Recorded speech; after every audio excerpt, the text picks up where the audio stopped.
YouTube, what's going on? Welcome back to my YouTube channel. Today we got another video here. So this video is called Who Broke One Punch Man? I don't think anyone broke One Punch Man. I think this was a scam. What I mean by a scam is that the people or the studio that was involved in One Punch Man, they got the money and they didn't invest in the business of One Punch Man. They invested in themselves. What I mean by that is, as soon as maybe, let's say they got $1 million, the only percentage that they gave to this studio was probably maybe 100,000, and the rest of the money went to the pocket. I think it's a corruption scheme, because there's no fucking ways if you have a season 1 like that and a season 2 which is okay, all of a sudden your season 3 looks crazy like this. This is a total scam. Let's check out the video. Make sure you guys like and subscribe and tell me what you guys think. Let's go. In 2015, One Punch Man exploded onto the scene with a debut season that looked like it shouldn't even have been possible on a TV schedule. It hit so hard that even celebrities like Bill Burr were hyping it up. 10 years later, Season 3 shocked viewers for a very different reason. Scenes that barely moved, cuts that felt distractingly awkward, and an episode that bottomed out as the lowest rated Dude, ain't that crazy? A series that like huge celebrities were talking about. It had all the hype, it had all the things that were in place for it. It took them 6 years to make, or 4 years, and it has an episode, season 3 like this. Like, how does that happen? I'm telling you, this is corruption. I can put my money on it. This is some corruption scheme somewhere, bro. Anime entry in IMDb's entire catalog. The reaction to Season 3 spiraled out of control so fast that staff were publicly begging fans to stop sending them death threats. They deserve it. Okay, I am not advocating for death threats, but I'm advocating for people to feel pressure of when you fuck up, you must feel the results, the consequences. Yes. So, how does a series this successful fall apart that badly? Well, far from being the result of lazy animators, this points to a deeper, toxic issue that those within the industry and within One Punch Man's own production teams have been warning us about for years. This is the story of how One Punch Man Season 3 imploded.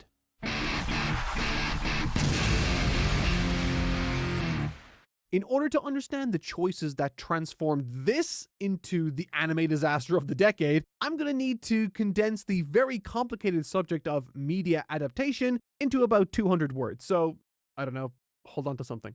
The core misconception many people struggle with is that a faithful adaptation is automatically a good one. I mean, fidelity does matter, but it's not the deciding factor. The real test is whether the anime understands how the manga tells its story through rhythm, emphasis, and visual language. Extracting those unique qualities from the source and reconstructing them using the tools available to animation, because animation isn't really an upgrade so much as it's just a different medium with its own strengths and limitations. And those limits matter a lot more than most people realize. Most of you guys out there know One Punch Man through Yusuke Murata's stunning artwork, dramatic, polished drawings with an uncanny ability to imply movement in static shots. But here's the part that's often overlooked. Murata's manga is itself an adaptation of a webcomic by an artist known simply as One.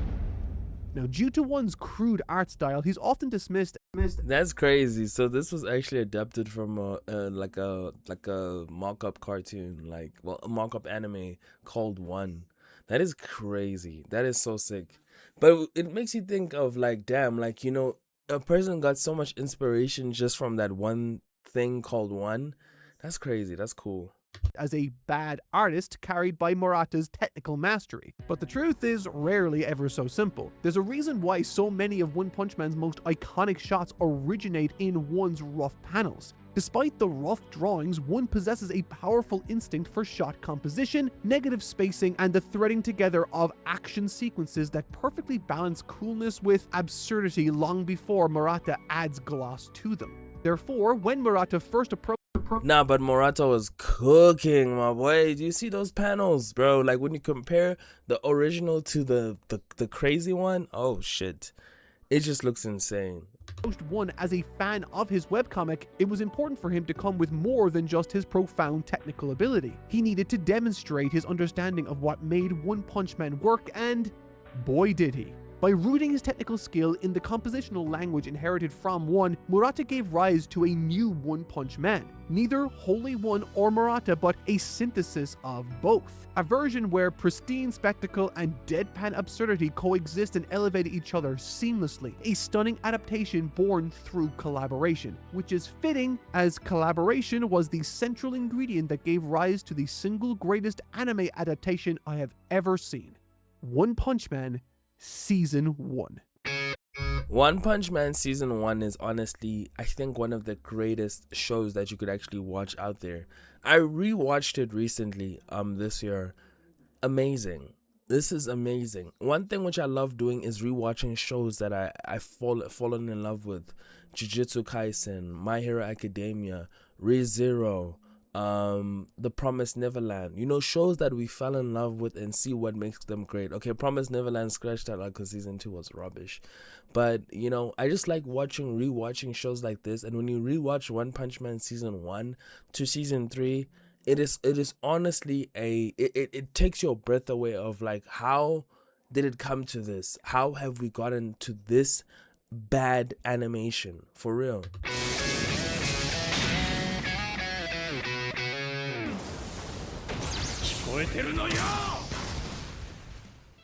How Season 1 handles this moment with the Deep Sea King tells us everything we need to know about the adaptation. When you look at One's original panel followed by Murata's redraw, the pathway to the anime becomes obvious. One establishes both the comedy and the drama through simple but enormously effective composition. The framing, the negative space, the timing of the beat all set the tone here. Murata builds on that foundation then by injecting motion into those drawings. He spaces the actions out more deliberately, pushing the poses and creating a sense of impact that the webcomic can only imply. The anime then takes both versions and heightens them. Saitama's bobblehead reaction is the most explicit addition, but the broader, more subtle choices actually matter more. By leveraging sound to shape the atmosphere, rain sits over the entire lead-up, giving the scene a heavy, almost oppressive mood. When the Deep Sea King finally strikes, the force of that punch creates a brief shockwave that clears the rain and leaves a pocket of silence around Saitama's stare. And that diegetic pause? It intensifies the moment in a way print cannot replicate. And that absolute cinema, for real. That is what we call cinematic. That is understanding what you have and taking it to another level. That is art right there. That is a textbook example of what Season 1 does repeatedly, taking the ideas established by One, refined by Murata, and pushing them to stunning levels of spectacle without losing sight of the original vision. Large battles gained new layers of scale and momentum. And I think that is one of the most important things. I feel like a lot of manga and a lot of light novels should always do when it comes to them choosing the studio that they want to direct their show. I'm thinking of the beginning after the end, where that show was fucking horrible. The animation was horrible, dead on arrival, you know. But I think what pushed it was the story was incredible. It has a more complex, dynamic story than most isekai slop that we see. And the other isekai slop that we see has better animation. So I feel like One Punch Man Season 1 had the balance. It had the passion, it had the ideas, and it had the great manga. So I feel like, you know, having that balance, especially when it comes to animation, is very rare. It's very, very, very rare. And when it's executed on a high level like this, it honestly becomes a masterpiece. And that's one thing which I really appreciate from One Punch Season 1. Sequences that implied motion on the page turned into full displays of movement that felt distinct depending on who animated them. Some scenes were crisp and stylized, others more rough and energetic, and the variety helped introduce many viewers to the idea that animators leave personal fingerprints of their very own. That is very true. That's very evident as well in Jujutsu Kaisen Season 2. Yes, I may have my quarrels about Jujutsu Kaisen, especially with MAPPA. I was very disappointed in some of the episodes where the quality is a bit, you know, it's like, how does that happen, especially in this day and age?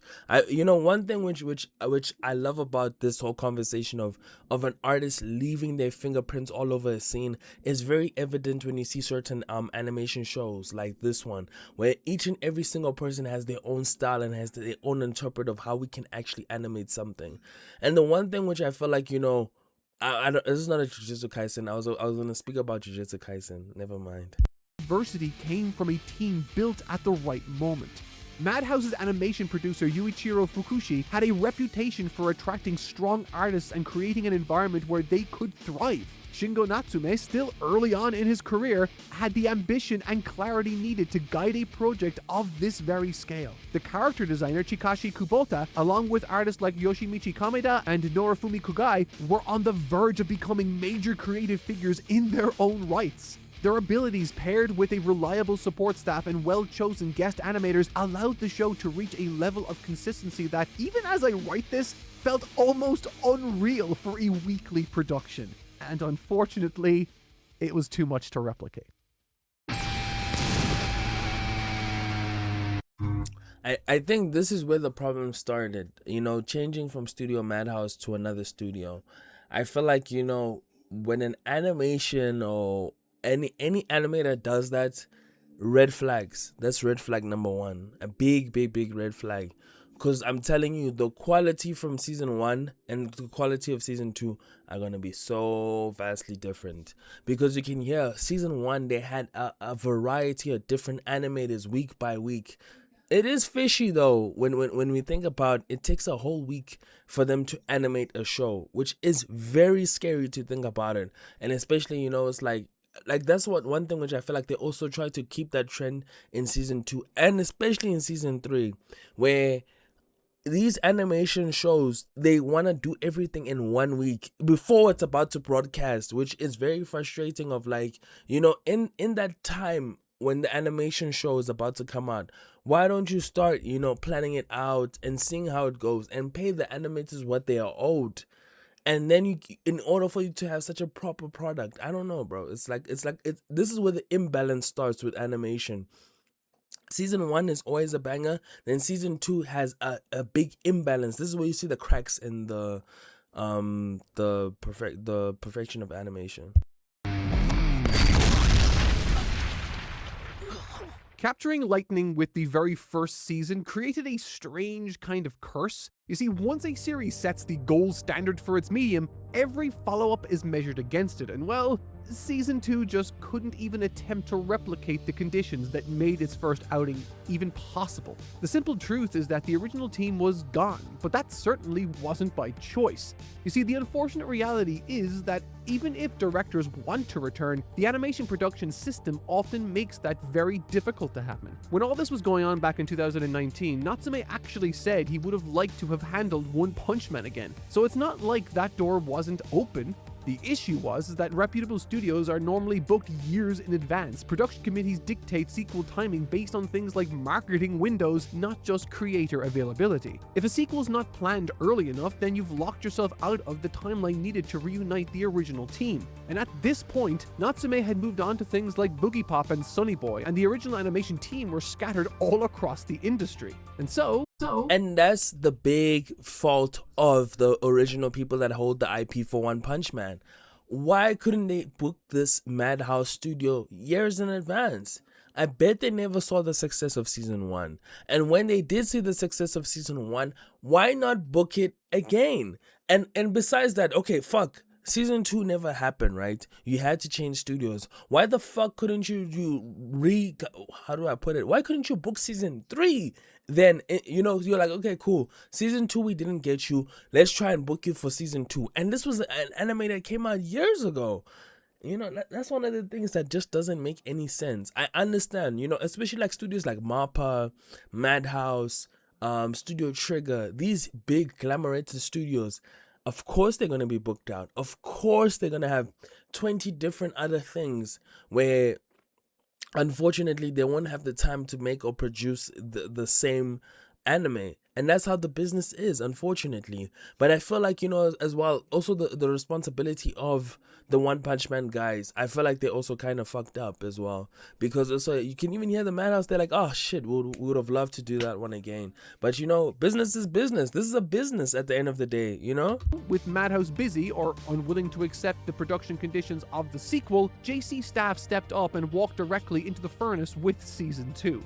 There was no version of reality where it matched season 1's scale or polish, yet it still managed to deliver an adaptation that was steady, thoughtful, and far better than its reputation might suggest. One of the more interesting sections of Season 2 adapts material that originated not from one, but from Murata's embellishments to the original manga. The wig shop encounter between Garo and Saitama is a good example of this. Murata's tendency to break actions into moment-to-moment panels gives his pages a natural sense of movement. They almost feel like animation roughs themselves, and while JC Staff's Season 2 didn't have the resources to match that standard set by Madhouse, they didn't let that stop them from making smart choices. By and that's one of the benefits. I feel like them knowing that Madhouse was there, it didn't stop them. That's the one thing which I'm like, okay, cool. How, like, they executed it. That's the one thing which I gotta give them. They executed it in season 2 in some parts. I also felt the quality dip. I felt something was missing, and I didn't realize it was the animation, because I watched this years ago, guys, before I started commentating and really like analyzing and dissecting animation. But now when I see it like back, it's like, whoa, so this was the problem. Oh, so this is what happened. You know, it's really crazy, bro. Leaning into the crudeness and absurdity of that moment, the anime found a comedic artistic style that both suited and elevated the scene, in my opinion. I mean, the conversation with the store clerk continues on in the background while Garo collapses out of frame, and the sound design supports that too as he fades out of consciousness. It's restrained, but it clearly understands the beat. And this is what a competent adaptation does. The new director was Chikara Sakurai, an animator with strong fundamentals but not the ability to reimagine set pieces in quite the same way Natsume did, especially not with such terrible production circumstances. However, within those boundaries, individual excellence still managed to emerge. Kenichiro I also think that's also a big factor. Changing studios, changing directors, a lot of change to an animation, it could go bad, it could go better, so that's how it is, unfortunately, in the industry. Aoki became synonymous with the best animation on the show, drawing sequences for every single episode. And while it looks great with shading that evokes Murata's own work, he's very mindful of the number of drawings he uses. That economical approach is extremely mindful of the production as a whole, and as a result, allowed for crazy numbers of contributions without burdening all the various finishing departments. And he wasn't the only one who did this. Yuji Takagi and Yuki Suzuki also delivered reliable action cuts, helping the series find its own rhythm even when the production was stretched remarkably thin.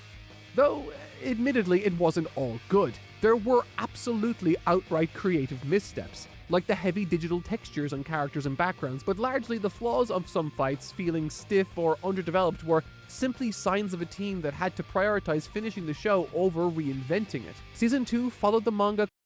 And that's the problem. That's the problem which I feel like they didn't face with Studio Madhouse.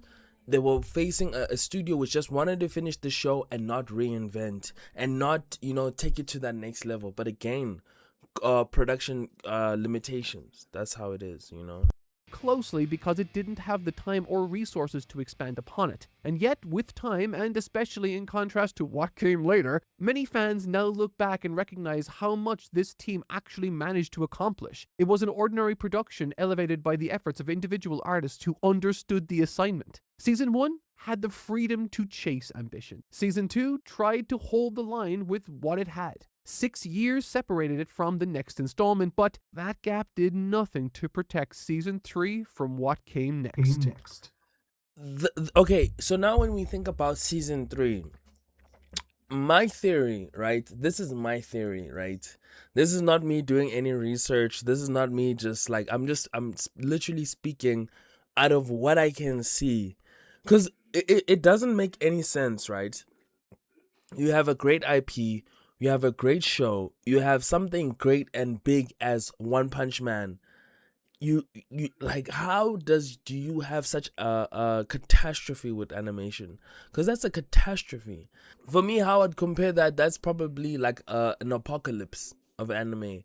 So one thing which I feel like, it's honestly corruption. I honestly feel like what happened in Season 3 is corruption. I feel like these people had a set budget, they had a set time, they had a set everything. Or if they didn't even have those things, somewhere, somehow, it's corruption, bro. Because how do you have a show like this and not deliver? How do you know your anime is one of the top animes of literally the year and not deliver like not even under deliver? Literally, that was a joke. Season 3 was a joke. It was how do I put this? It underestimated our intelligence. I feel like they took us as if we're stupid or something, I feel like it was so disgusting seeing an anime like this, because it's literally a laughing stock of the industry. I feel like it's a laughing stock of the industry. Me as a fan, when there's My Hero Academia, it's competing. I feel like they don't understand that we live in a day and age where there's just too much anime to watch. It's competing with a lot of anime, and they releasing stuff like this. It's insane. Honestly, it is insane to see stuff like this. And I don't know, it insults our intelligence. It doesn't understand what's happening, and I feel like it's corruption. I feel like it's blatant corruption. These people probably, they had a certain budget, a lump sum budget. Let's say they had $1 million, right? They had a lump sum budget. So with that lump sum budget, I think they only use a small percentage to create the anime, while the other percentage they use to enrich it themselves. I swear to God, I feel like that's what happened with One Punch Man. Cause how does this happen? You tell me, like, how the fuck does this happen? One thing that One Punch Man Season 3 makes painfully clear is how fast things can fall apart when the foundation isn't exactly protected. If the production pipeline isn't stable, even the best talent in the world can't stop the cracks from spreading. And that idea carries over pretty neatly into real life and your browsing habits, particularly when you're traveling. Because the moment you're on airport Wi-Fi, networks with basically no crashing rate, your starts next. They've been our longtime partners. Okay, is promoting ads we skip, guys. So yeah, we skip ads for real. Not Mark. That's 4 months extra just for you. Enjoy.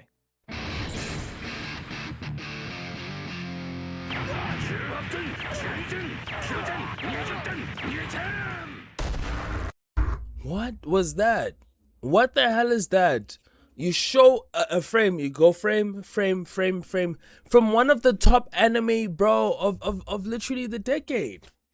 How does that happen? How does that happen, bro? How? This is a joke. Literally, they're insulting our intelligence. I know Isekai with the most rubbish story has better animation than that shit over there. That was rubbish. Literally. 6 years. The production committee had 6 years between Season 2 and Season 3. 6 years to plan, to prepare, to learn from what went wrong. So naturally, the show began animation only a few months into 2025. Yeah. Yeah. Few months in, I can even say not even a few months into 2025. The production started maybe even, bro, even this year. Yeah, no, it was this year. Literally, a few months into 2025. They didn't have enough time. They just woke up. They were like, oh, fuck, we need to actually make the show. Oh, fuck, let's make it quickly. Boom, boom, boom, boom. Then done. Like, what the fuck? Bro, insulting our intelligence for real. Production is extremely important. It's the stage where design, style guides, and structural decisions are refined. But at studios as big as JC Staff, long stretches of silence between projects rarely imply focused development. More often than not, it means staff are tied up with whatever show has the nearest broadcast deadline. Even when a project is in production, that doesn't mean most of the team's actively working on it. There are actually a few ways to infer when a show's production truly kicks into gear, but one of the most reliable ways is to look at the people who make up the production desks. Unlike animators or directors, these roles aren't usually spread across multiple titles. The sheer complexity of the job requires them to be attached to a single series at any given time, and so their credit history forms a pretty clear timeline for us. In Season 3's case, the timeline is both revealing and incredibly depressing. Aoi Terayama, the production manager for Season 3, spent the end of 2024 finishing 2.5 Dimensional Seduction and The Do-Over Damsel Conquers the Dragon Emperor, and then moved directly onto Can a Boy-Girl Friendship Survive for spring 2025. And yes, Yes. And you telling me those shows, they didn't have that much demand, bro. These are the villainous show, a rom-com, and like you telling me, so all of their time and efforts for these two shows, I'm telling you, bro, this is corruption. I'm telling you, they didn't make enough money from these two shows. They saw One Punch Man and the budget, they're like, One Punch Man has to get the strike, for real. Good God, what the hell are those names? But even episode 1's production manager, Hajime Nagase, only transferred to JC staff in 2024 and was immediately tied up in Magalumiere until that finished up at the end of that year. And that same story. Look at Mega Looney or whatever the fuck that's called. Look at how the production of that and compare it to One Punch Man. Like, come on, man. This is so frustrating. Repeats all the way down. Every production manager and assistant for season 3 was still attached to other shows all the way through to the end of 2024. Even with these production issues taken into account, that paints a pretty clear picture that One Punch Man's 3rd season only entered its animation phase in the opening months of 2025. Combine that with a series director that appears to have replaced a previous one late in the game, and it's clear some kind of rework went on to even make another 2 red flags. Change of director from season 1 to season 2, another change of director. All I have to say is, what's One Punch season, man? What I feel like needs to happen, if I was the One Punch Man team, or if I was anybody in the One Punch Man which owned the IP or whatever, I swear to God, I was gonna say to everybody that no, fuck this. Or if I was literally in there, like I was one of the people that were running the show, I was gonna say, let's stop what we're doing, scratch this show. We lost our money with this production company. Let's go to another production company. We give them the money and we see what's gonna happen and redo season 3. Let's give it to the fans. We redo it. Because if you jump to season 4, what are we doing? Let's redo season 3. Let's fuck it up again. I don't know. I don't know, or just scrap it and say fuck it. We made our loss. I wouldn't know what to do. I don't know, bro. This is just a very weird situation. Make this insane schedule feasible, and the word feasible is doing a lot of heavy lifting there, let me tell you. And of course, the consequences of this were immediately obvious to all viewers. One Punch Man Season 3 is stiff, and what it sacrificed in movement wasn't really made up for in polish either, simply because you can't refine drawings under those conditions. The shortcuts that they understandably had to take became so apparent and awkward that this was no longer a visual issue anymore. It was impacting many viewers' abilities to enjoy the quests of the same characters they once liked, in the same way that poor pros can sour you on ideas you enjoy. There's one key characteristic in One Punch Man Season 3's production mess that explains why so many viewers reacted strongly against it, even though TV animation is plagued with problems. The series' popularity and the magnitude of the issues are of course important, but there's one thing that this show doesn't share with all messy productions.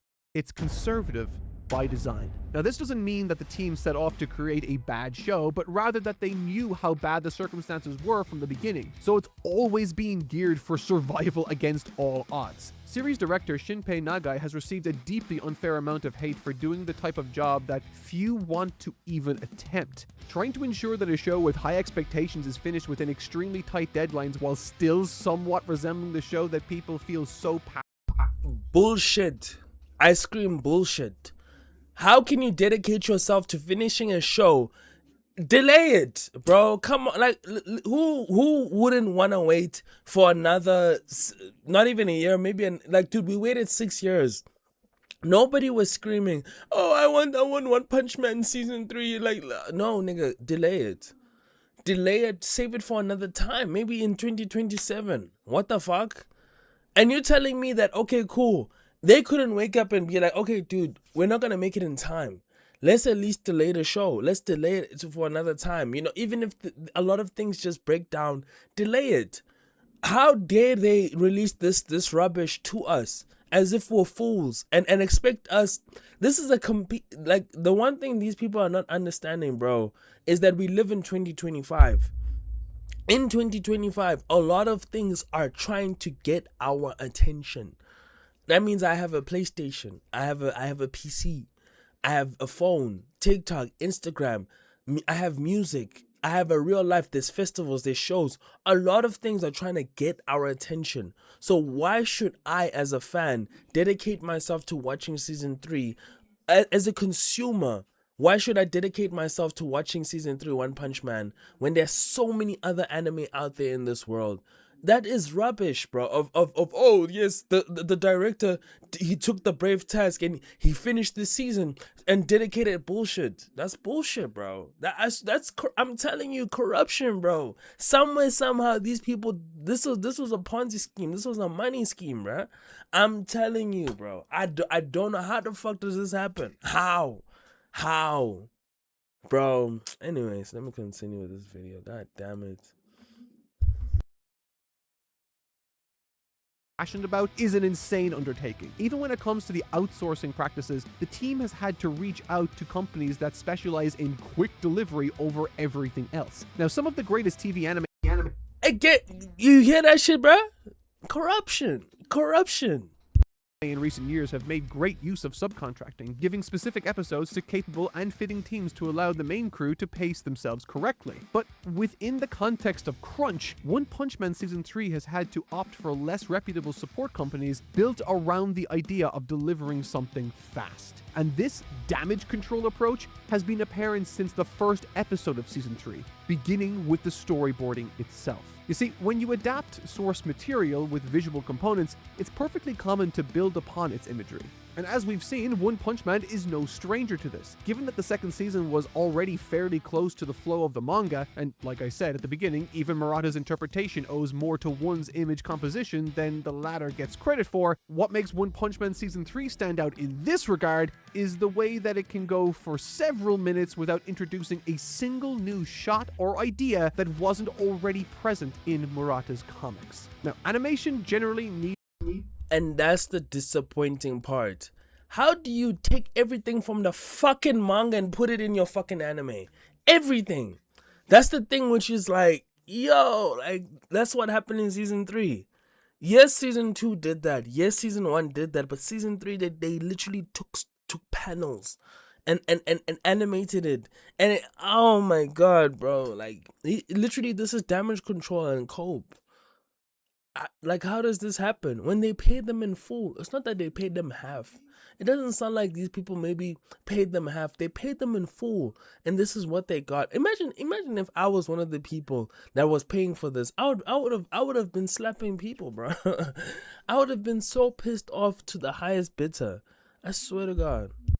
Needs the addition of new cuts to feel natural for the viewer. This is because it's consumed as a continuous flow, rather than the separate panels that encourage you to imagine what's in between them when reading a comic. And yet, there's little to none of that in this season. Far from broadening the scope to match what people had imagined when they read the manga, what they've had to do is simplify everything so that it could be finished in time. If you're an How?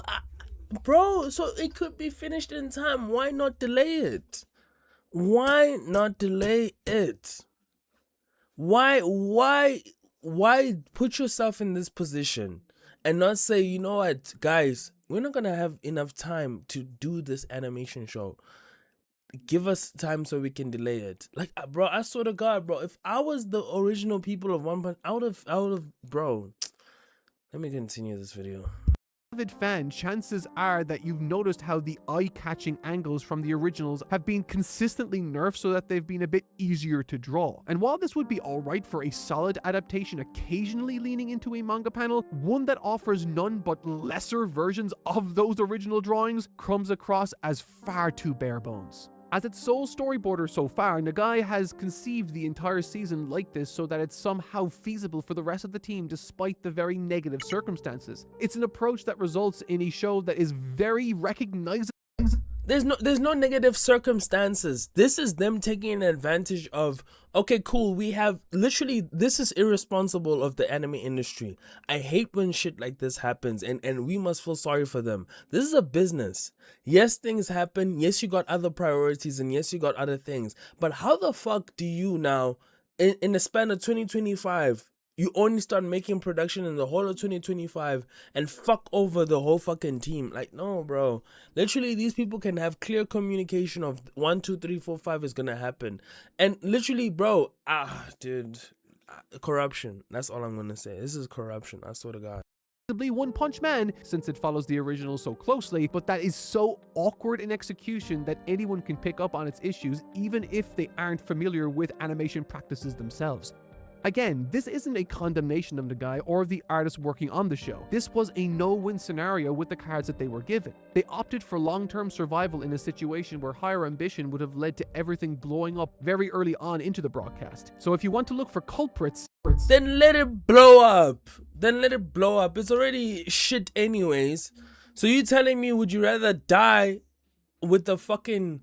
Would you rather go on a battlefield with no sword or go on a battlefield with a knife? We're literally entering a gunfight. Would you go with no weapon or would you go with a knife? Literally, that's the situation that's happening. They don't have time to build the weapon of a gun, but they're just entering there with a knife just so that, okay, cool, we're just covering up, man. I hate using euphemisms, but you get what I mean. You get what I mean? Like, you know. You should look higher up, at the companies calling the shots in the committee. The final question many people are asking themselves is, how could this happen to One Punch Man? It's important to understand that, for as troubled as the production was, it's by no means unique. Sure, we've talked about its conservative... Yeah, this is not unique. A lot of shows have this. This is not unique. The Promised Neverland #1. Jujutsu Kaisen, a big series, season 2, also had this same weird dilemma where it's like, whoa, what the fuck is going on? Where sometimes I would honestly scratch my head and lose myself and be like, Mappa, what the fuck are you guys doing? The inconsistencies with animation shows and episodes is very so frustrating. And it makes me wonder, why the fuck do these people only do animation in 1 year? Why don't they take a huge time, especially with big IPs, like big IPs? It's so frustrating seeing something like this happen, especially with the big IP. It's like, how the fuck does this happen? This is one of the biggest shows ever, but you guys like have production issues and all of that. Delay the shit, bruh. Delay it. Like what? Yes, you have commitments. Yes, you have this. Yes, you have that. But the business, bro, I'm telling you, the business, my guy, the way it's set up, if they delay it, it would literally cannibalize the company. I know that. That's why they don't delay it, because it would cannibalize the company. They would lose so much money into production and all of that. That's why I understand why they don't delay it. But I'm like, fuck it, bro. These people are making their money anyway. Like, you know, storyboarding as a distinctive trait, but the way those issues manifest doesn't change that tons of shows at this very moment are just as screwed, if not worse. If One Punch Man Season 2 was ordinary, then Season 3 has slipped down to the subpar zone, which means that it's about on the same level as at least a dozen other shows in any given season. If you only... What? Same level as... It's even at a worse level. This is at a worse level. This is rubbish, you know? Ever watch high-profile popular anime, you might not know just how common these issues are nowadays. We're in a period of polarization in the anime industry where the titles at the top aim higher and higher to match the expectations of people in social media, while many other titles sink deeper and deeper into the mud. Now, this isn't to say that the largest titles don't suffer production issues, they absolutely do. Some of them in recent years have been very public about those problems, but what you can do with such projects, though, is essentially brute force your way through top-of-the-line artists who can at least give off the appearance of high-quality animation. But since there are... Jujutsu Kaisen, exactly, this one, Jujutsu Kaisen episode 19. A lot of people praise this episode and say it's one of the best episodes they've ever seen. I beg to differ. I feel like they could have done even more. Like, that's one of the things where, like, I literally sit and ask myself, like, because I remember watching this episode and I couldn't watch it. I could not watch it because I was just so disappointed at everything. Like, bro, like, a lot of shows, a lot of companies do face the exact same issue that One Punch Man is doing. But my thing is, if you're facing all of those issues, why not delay? Why not be like, okay, fuck this. We're going to delay our show. We're going to give these people fucking 6 months. You know? Anyways, I know the reason why. Again, the reason why they won't delay, it would literally, as I said, cannibalize the company. It's gonna destroy their pockets. It's gonna destroy them because they would have to spend more money. This thing, again, it's what a business. This is about spending money and making money. They don't want to do it because they're so afraid of it, like literally frying all of the money of the company. In which it, for me, it's like why, dude, you in the shit anyways. Just die, like die for it, dude. Like commit to artistry. Like this is an art form. This is a medium. Commit to the art. I feel like, you know. Only so many difference makers like that in the industry, it's not exactly a panic button many have access to. Another thing that you guys might be thinking right now is surely a show like One Punch Man is big enough of a deal to be granted that special status, right? Well, unfortunately, not even popularity can ensure that you will have the tools to create a high-profile anime the way you want to. Back into bullshit. Right there, that statement is bullshit. Yes, it can. Yes, it fucking can. Understand, this industry is very difficult to have a show that is top tier. I understand what it means that, okay, cool. Even your big titles can also have big production issues. But at the same time, bro, you can have the best animation. We've seen it before. You telling me they cannot make what happened in season 1? They can. They fucking can. There's ways to do it, and there's an approach. But those ways will what literally fry your company. That's why they don't do it. They don't want to do it because they don't want to lose the company. Exactly. It's not even about, oh, these guys are what they don't want to do. No. That's bullshit, bro. For real. 2023, My Happy Marriage absolutely trounced the sales of every light novel and anime related book. It achieved that while also spawning the biggest Japanese live action film of the year, as well as successful adaptations into manga and the theater. And so, and ask yourself, where does that money go? It just disappears. So you're telling me that all that money that they got and received, it just disappears. Oh yeah, and My Happy Marriage, I think this was one of my favorite shows, but I fucking hate this world. I only like seeing the couple. Everything else is just, for me, it's such a snooze fest, honestly. Receiving a solid season of anime as well, the production of its sequel was rushed so badly that it tanked the quality it once had, eventually having to stop the broadcast altogether, delaying the remaining episodes and putting out official apologies. I'm serious. This And I feel like that's better. That's way better. Let's commit to the quality, because these shows are gonna be there forever. Delay it. Fucking lay it. Like don't push out bullshit, bro. Delay it. Delay the whole season. God damn it. For real. Like who wants to sit there and eat slop? Do you want to eat shit? Do you want to eat shit? No. You want to eat fine pristine cuisine, you know? Actually happened. One of the few series to surpass My Happy Marriage's popularity at its peak was Apothecary Diaries, which has continued to be a mega hit that is now awaiting an original film and a third season. And yet, after its very carefully made first season, that rush to release sequels within ruthless deadlines has also hurt the production a great deal. The series is created in collaboration between teams at two different... The reason why they rush, especially shows like this, they're not shonen. So that's why they rush it heavy. That's why I understand. And especially they understand that they're in a market of people get over this shit very easily, especially animation. Oh, we get over this stuff. We want to move on to the next because there's many shows that are coming out. So I understand why they kind of have to low-key rush it and move on to the next. Studios, and yet both of them went on to create different shows during that tight gap between Apothecary season 1 and 2. As a consequence, they had to lower their polished standards a lot for the second season of Apothecary Diaries, only managing to avoid cancelling the broadcast altogether due to contracting a low-profile yet very reliable studio to produce 1/3 of the episodes in the second season. Had they not pulled off that emergency trick, the issues could have easily reached the level of One Punch Man season 3. And that's what I'm talking about. As I said, that's why these people, they don't delay. It cannibalizes your company. It fucks up everything.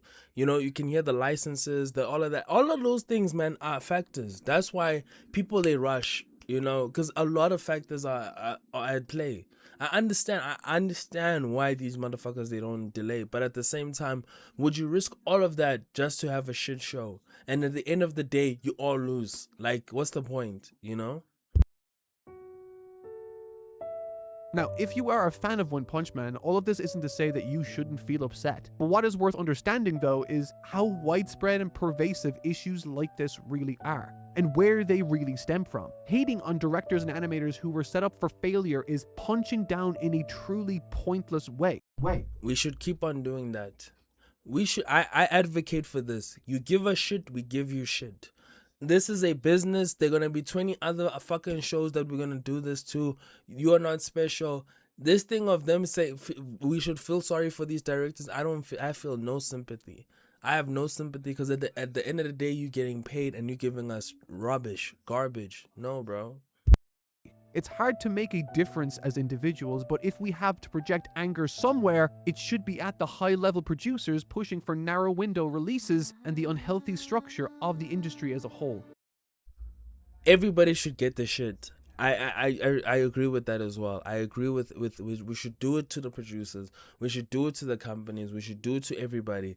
Yes, we shouldn't just only blame the directors and the people that are involved. We should blame everybody and shoot everybody. Literally, whoever is that's there that made this show like this.